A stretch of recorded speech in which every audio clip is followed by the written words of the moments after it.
Hello everyone, already here. Welcome back to the first FIFA 21 video on my YouTube channel for this year. And of course that I'm gonna start with the camera settings. Very important to show you guys, and of course the controller setting, because we have some new additions to this year. Camera settings, I always keep at tele-broadcast.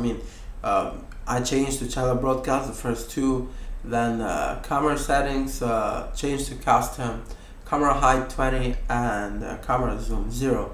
This will allow you to view the full field, the full pitch, and have control when you're defending, you're building up your play, and when you're attacking. Very important. This is the camera most of the pro players I think use, and one of the most effective cameras out there. Now moving on to the control settings here. Some new additions this year, but we'll take a look at every single one of them. But starting with FIFA Trainer, beginner or no beginner, just keep that off, man. Just keep that hide.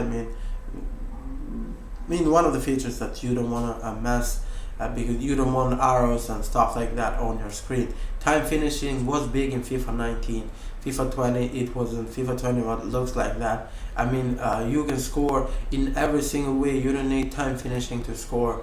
So just keep that off, because on those tap-ins goals, when you're pressing the circle like 100 times to score, he's gonna make a time finishing shot, it will be red, and he's just gonna miss some strange goals. So keep that off. Next, player switch indicator, keep that on, because you want to know which player you will select next when you're defending, and that is very important, because that way you will have more control when you're defending. Plus block assistance, this means EA will help you to block some passes when you're defending, and keep that on, because you want that extra help on the game.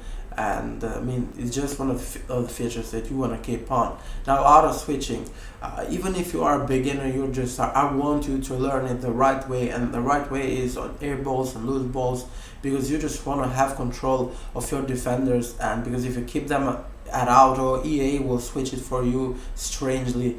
But on air balls, it's gonna help you just to corners, or when there are those loose balls, and EA will switch for you, and it's gonna help you. But on every other situation, you're gonna switch for yourself, and that is much better, because you will know exactly where to switch and how to defend and stuff like that. Auto switching move assistance, I personally keep it off. Even if you are beginner, let's say, keep that at low, but for me, keep it at none.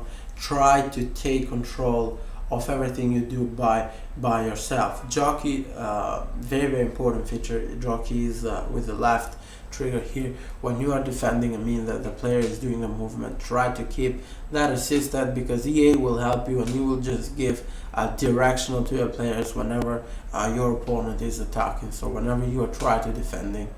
So just keep that assistant. Auto clearance, auto shots, player lock, contextual agile dribbling, assisted headers are and out of player pass are the features that EA has added extra this year. I found some of them strange, but anyway, people are different, so there are people who may really enjoy some of the features. For example, out of player pass, if you're playing Foot Champions, you don't want your player to do those strange flare extra passes, fancy passes, stuff like that.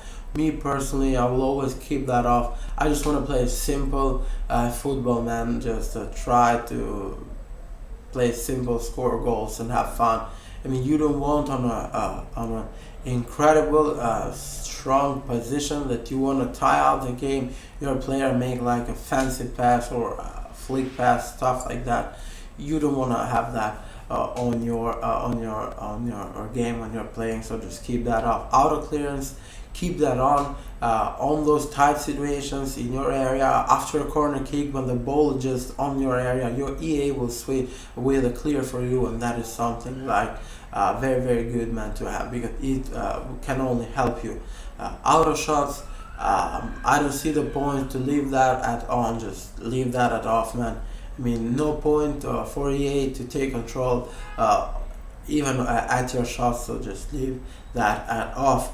Player lock, this is one of the strangest features I've ever seen, but you need to press the left trigger and right trigger at the same time, and then with your right analog stick you will take control of one of the players and to make him make the movements. But man, it's gonna be just way too hard and way too, I mean, you're gonna lose a lot of time and it's not gonna be effective.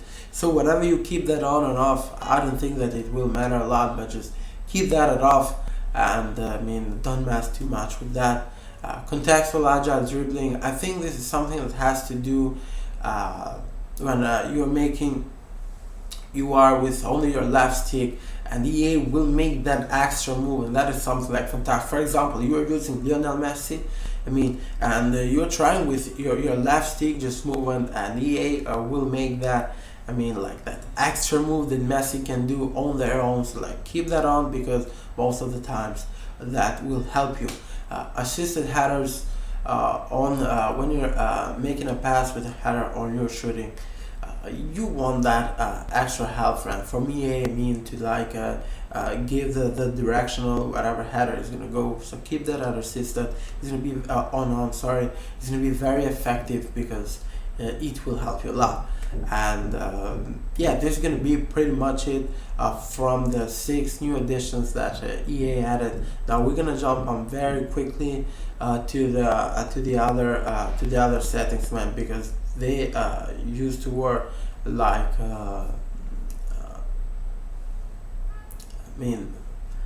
they used to work in previous FIFA. I mean, the right stick switching, I always keep it player relative, and ground pass, through ball pass, shot assistant, keep them at assistant. I mean, you don't want to mess with that. Cross, switch to semi, because on assistant, if you press square, it will cross the ball whenever they want, but you have on semi, it will help you with the directional, and you just gonna help you with the directional and the power of the cross a bit, but you're gonna have almost full control of that. So keep that on semi, very very important.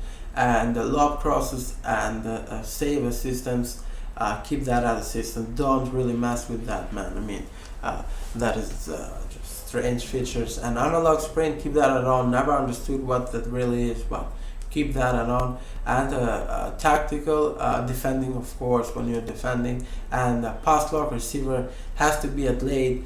When you are, I mean, holding, try to doing ball possession, it has to be at late. But if you're playing that really fast, you can leave that at early. But I always left that at late. For me, it just works much better. I do play on classic. You guys can play sorry, anything you want there. But yeah, this is pretty much it. Thank you guys for watching. I hope you enjoyed and this was useful, and I'll see you guys on another FIFA 21 video. Bye.